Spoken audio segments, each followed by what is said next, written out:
Olá! Nessa edição do Pense Rio, vamos falar das pichações de rua e da arte dos grafiteiros.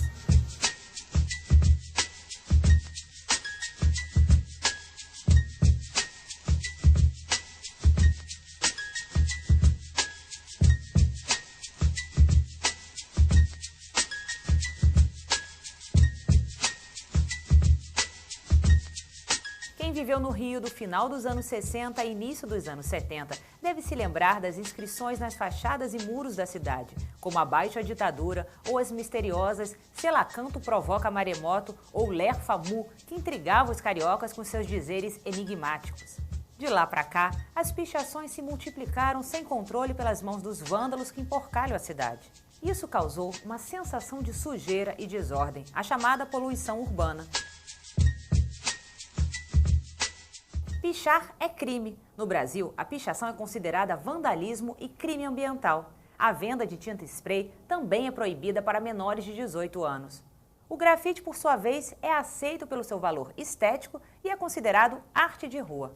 Para debater sobre esse assunto, convidamos a Pamela Castro, conhecida por Anarquia Boladona, artista plástica que tem feito intervenções na cidade com sua arte que tem por temática os direitos das mulheres. Agradeço também a presença de Sidney Menezes, presidente do Conselho de Arquitetura e Urbanismo do Rio de Janeiro, ACAU, que veio enriquecer a nossa conversa.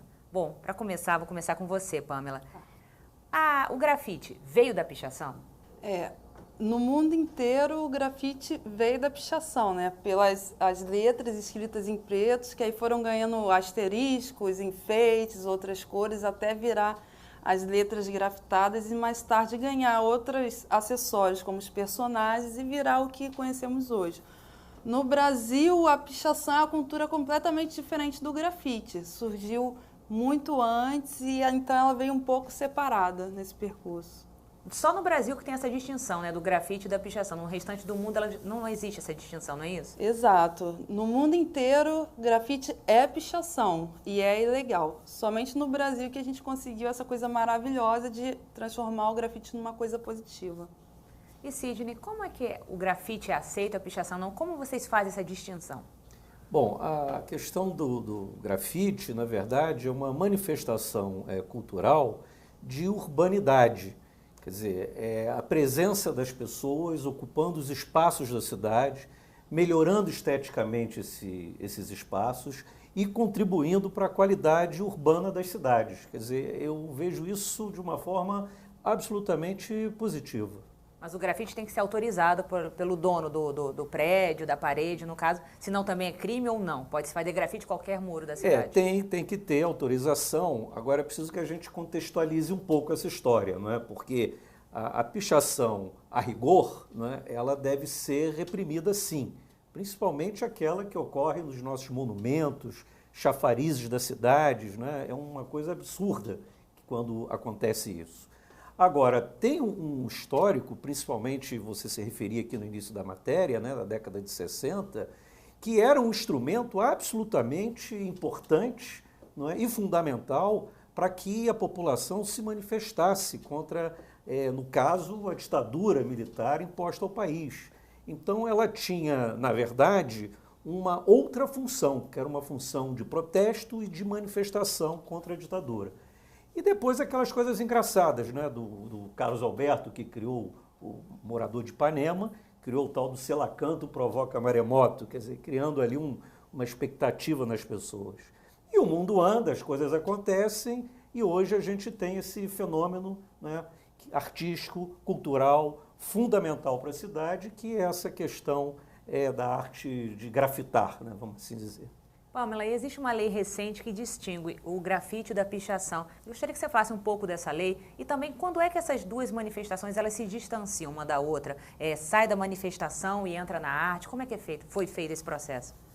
Essa lei ela foi muito importante, né, porque valorizou o nosso trabalho enquanto grafiteiros e foi a partir de muitas lutas, muitas reivindicações que a gente conseguiu conquistar esse direito, né, de produzir a nossa arte sem ser descriminalizado. E o mais importante é que ela dá uma ajuda para que a população, a mídia, vejam os grafites como uma forma de arte, e justamente distanciando da pichação, né? Que há pouco tempo atrás, até uma década atrás, ainda tinha muita confusão entre o grafite e pichação. Até porque, como não existia esse grafite que a gente conhece hoje colorido, com imagens, as pessoas usavam a palavra grafite para se referir à pichação, né? Então, a partir do momento que veio a cultura hip hop para o Brasil e a gente ganhou essa nossa nova forma de se expressar, acabou que se distanciou bastante uma palavra da outra. Sidney, você acha que tem uma influência externa em relação a essa distinção do grafite e da pichação? Por exemplo, quando os gêmeos se tornam conhecidos no exterior, isso reforça fazer essa distinção das duas artes? Eu acho que isso é um processo de evolução e conquista, né, artística dos brasileiros mesmo, da arte brasileira, né?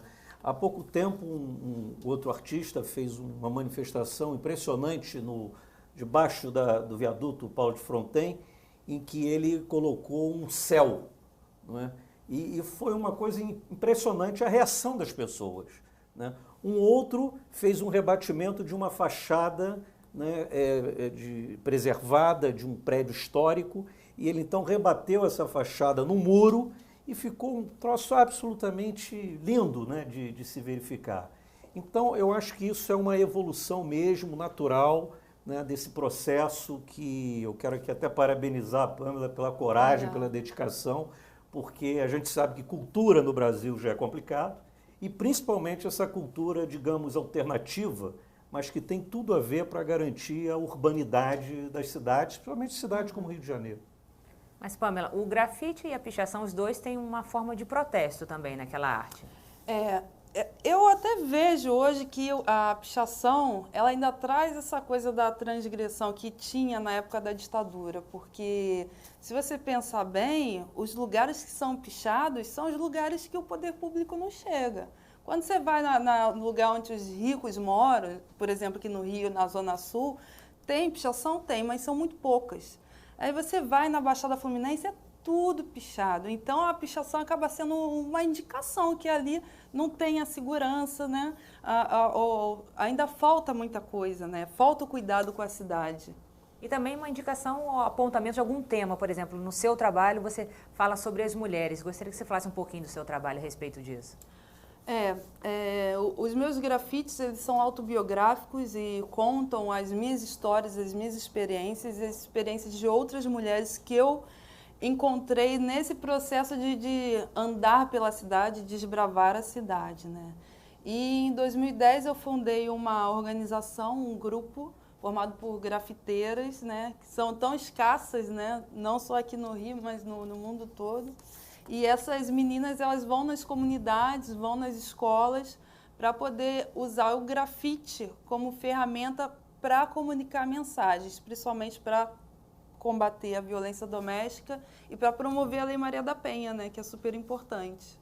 Sidney, você acha que o grafite pode compor a história de um país? Por exemplo, na Venezuela, em Caracas, tem muitos grafites nas ruas e principalmente nas ruas que tem grafite não tem pichação, tem um respeito às ruas com grafite. Como você acha que pode ser feito dessa forma no Brasil? Eu estou de acordo. Eu acho que é um processo mesmo de fortalecimento, de divulgação, de mensagens, de mobilização, né? Cada país tem uma característica própria, né, dessa manifestação artística, né? E no Brasil, é importante que se diga isso, a gente constata que começou com uma forma de protesto, sim, né? Não reconhecida, quase que clandestina, né? Uma forma de protesto, né? E hoje ao contrário, hoje é reconhecida como uma manifestação artística, cultural própria da cidade. Quer dizer, um processo que foi aos poucos sendo conquistado e, mais do que isso, foi necessária uma compreensão da própria sociedade. A população precisava entender isso. E hoje é nítido que a população se apropriou completamente dessa manifestação, ela aplaude, ela reconhece e diferencia nitidamente o que é uma manifestação artística e o que é uma pichação danosa, maléfica, que eu acho que essa a gente ainda tem que combater. Porque é um absurdo, por exemplo, a pichação dos monumentos da cidade, né? por mais protesto que possa estar contido nesse ato, não é tolerável, não é possível, porque está exatamente na contramão de uma evolução de manifestação cultural, que é o caminho que os grafiteiros estão trilhando aqui no país como um todo e também na cidade do Rio de Janeiro. Pamela, você acha que esse caminho pode ser através da educação, fazer um projeto de educação ligado ao grafite que fique mais esclarecido o que é o grafite e que isso possa inibir a pichação? Você acha que esse pode ser um dos viés, um dos caminhos?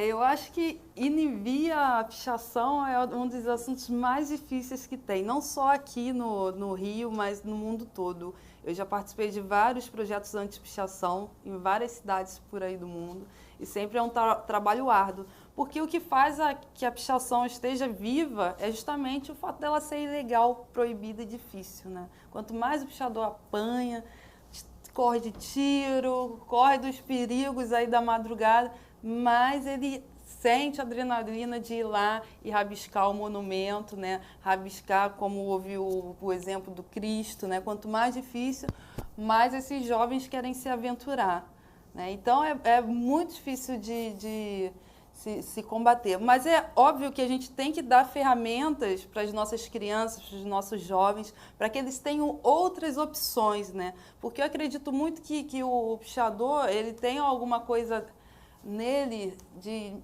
talvez de frustração ou uma falta de oportunidade, que ele tem escolhido aquilo como um caminho para a diversão dele. Então, se a gente dá ferramentas para os nossos jovens, para que eles tenham opções de se expressar, que não seja apenas através da degradação, do vandalismo, eu acho que a gente pode estar construindo aí uma cidade melhor. E Sidney, você acha que medidas como a proibição de lata de spray para menor de 18 anos e também agora vem com um adesivo, né, pichação é crime, com escrito nas latas, isso ajuda a inibir ou não? Eu acho que contribui, inibe, não resolve o problema, né? Até porque a capacidade criativa dessas pessoas em burlar, em dar o seu jeitinho brasileiro e carioca é muito forte. Mas eu acho que inibe, eu acho que o papel do poder público tem que ser esse mesmo, né, de inibidor dessas ações que poderão tender a esse tipo de manifestação que a própria legislação estabelece como crime, né? Inclusive como crime ambiental, porque realmente você danifica, né, a paisagem urbana da cidade, você compromete a paisagem urbana da cidade. Por outro lado, a ação dos grafiteiros, ela proporciona uma melhoria, né, desse ambiente construído da cidade. Então, é um ponto de equilíbrio que a gente tem que avançar e acho que esse papel, né, dos artistas de rua, né, dos grafiteiros, da Pamela e de todos esses, tem que ser incentivado, reconhecido pela sociedade e ter um apoio, claro, inclusive, do poder público, de total estímulo. E você acha, Pamela, que esse tipo de inibições, na verdade, afasta a pichação do grafite ou aproxima? Com certeza. Ao tempo que, por exemplo, a lei que descriminalizou o grafite valorizou ele, ao mesmo tempo que valoriza um, marginaliza mais ainda outro. Então, distancia cada vez mais as duas culturas. Tá bom. Vamos fazer um breve intervalo e voltamos já já com Pense Rio sobre pichações e grafite.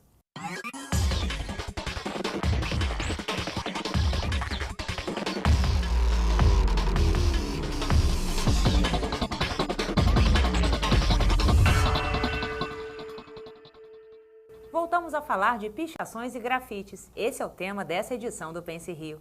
Pamela, a gente está falando antes do intervalo o que separa e o que une o grafite e a pichação. Existem pichadores grafiteiros e grafiteiros pichadores? Aqui no Rio eu não vejo muito disso não, Gabi. Eu vejo que a maioria dos grafiteiros vem das escolas de designs, enquanto os pichadores são mais rapazes de comunidades, né? É claro que existem aqueles que vêm de classes mais altas, mas a maioria é do povão mesmo. Sidney, apesar de ter essa diferenciação que ela está colocando aqui, existe um respeito dos pichadores nos muros, nos locais que o grafite está. Como que o poder público pretende ou pensa em trabalhar nisso, até para inibir a pichação, controlar com o grafite? Eu acho que é uma parceria, inclusive dando espaço, né, para os grafiteiros, como o muro que a Pamela pintou lá da usina do asfalto na Avenida Francisco Bicalho, né? Que aconteceu exatamente isso. Vivia pichado, a Pamela foi lá, fez um belo desenho, uma bela arte e tal, e nunca mais foi pichado.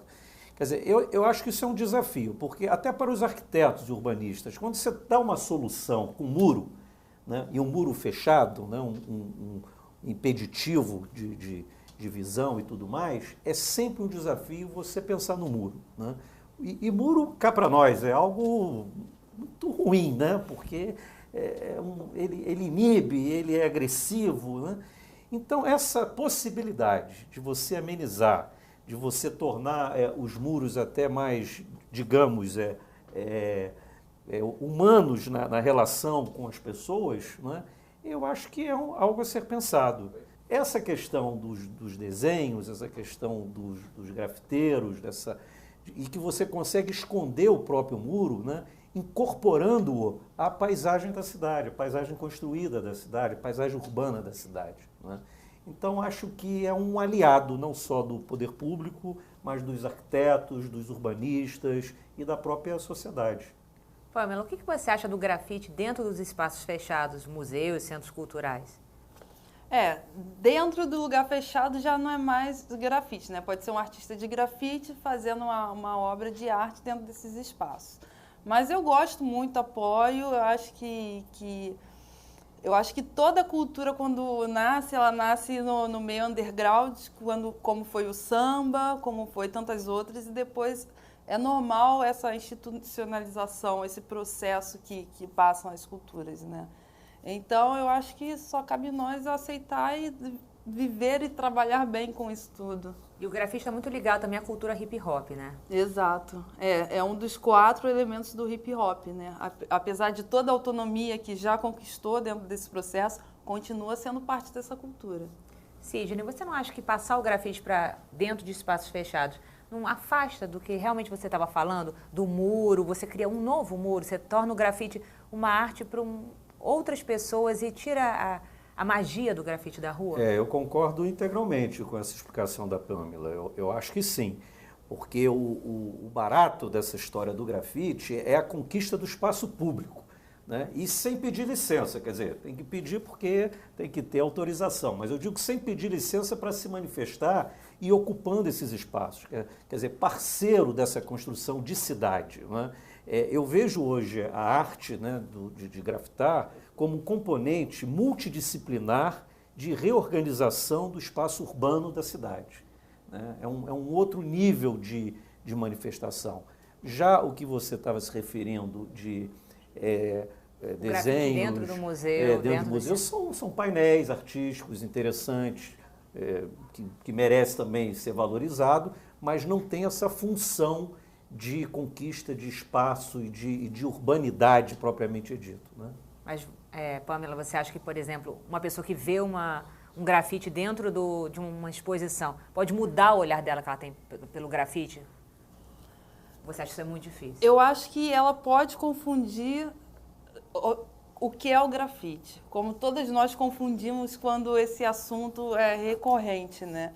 Eu acho que é importante essa coisa do grafite, dos artistas e grafite estarem também nos museus, nas galerias, que é o reconhecimento do grafite como arte contemporânea, né? Eu acho que o grafite é uma das maiores manifestações que tem, porque ela está em todos os países do mundo. Você vai em qualquer cidade, tem um grafite, entendeu? Vai desde a parte ocidental até a parte oriental. Então, acho que temos que ter um reconhecimento que isso é uma forma de arte. E eu acho que passa por isso esse processo de institucionalização, de você estar dentro dos museus, tá sendo registrado, né? Até porque tem essa coisa efêmera, você faz na rua e daqui a um ano não tem mais nada, né? Então é importante se registrar, ter os escritos, ter as fotos, os vídeos, né? E o museu também para mostrar quem são essas pessoas.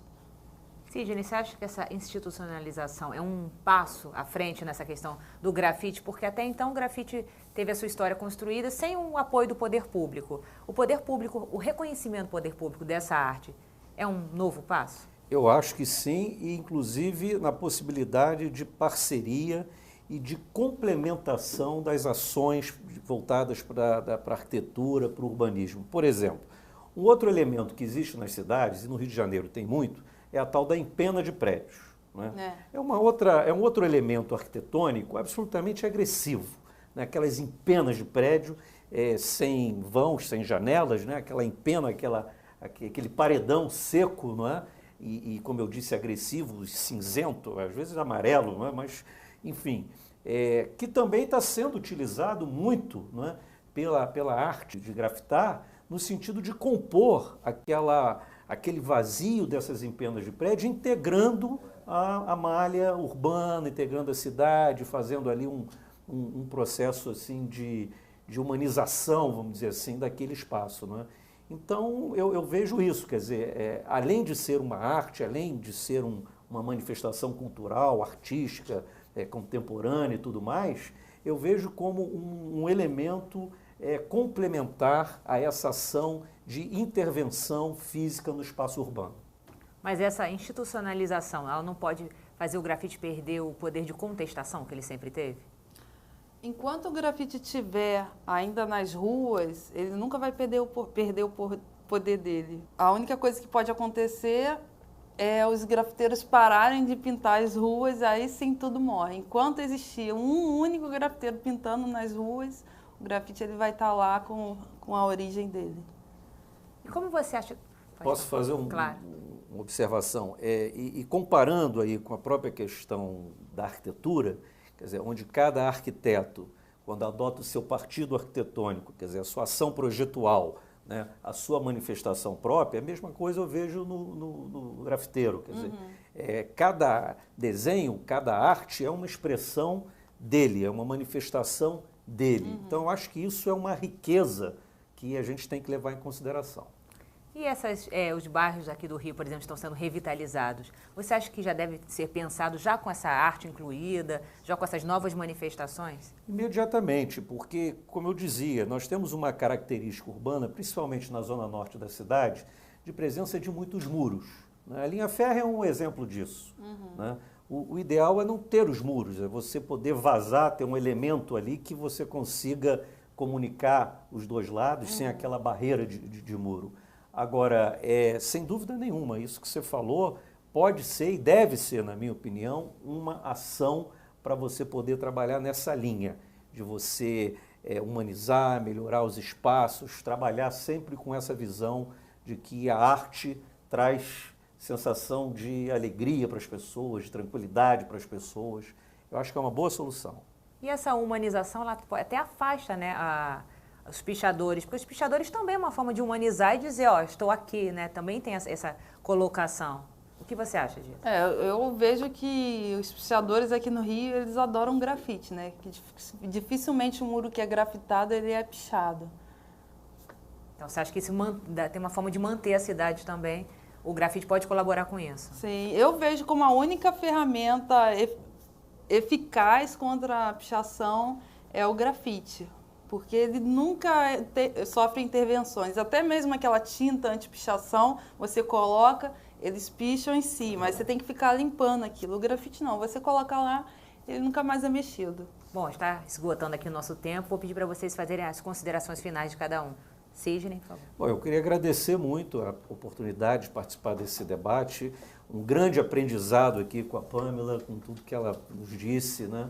Essa questão tão desconhecida ainda, de uma forma geral, da população, da evolução da arte de grafitar, e espero que cada vez mais possamos ter uma cidade integrada com ações de arquitetura, de urbanismo, complementada pela questão da manifestação cultural como essa que a Pamela faz. Pamela? Eu queria agradecer a você, Gabi, o amigo Sidney, por esse bate-papo, né? E principalmente por ter colocado o grafite em pauta e ter feito essa comparação com a pichação, né? Que eu acho que os nossos problemas devem ser falados e debatidos, para aí sim a gente conseguir alcançar soluções. Mais uma vez eu agradeço a presença de todos e essa conversa esclarecedora. E tomara que a arte de rua com os nossos artistas grafiteiros faça do Rio uma cidade cada vez mais maravilhosa e consciente. Muito obrigada e até a próxima.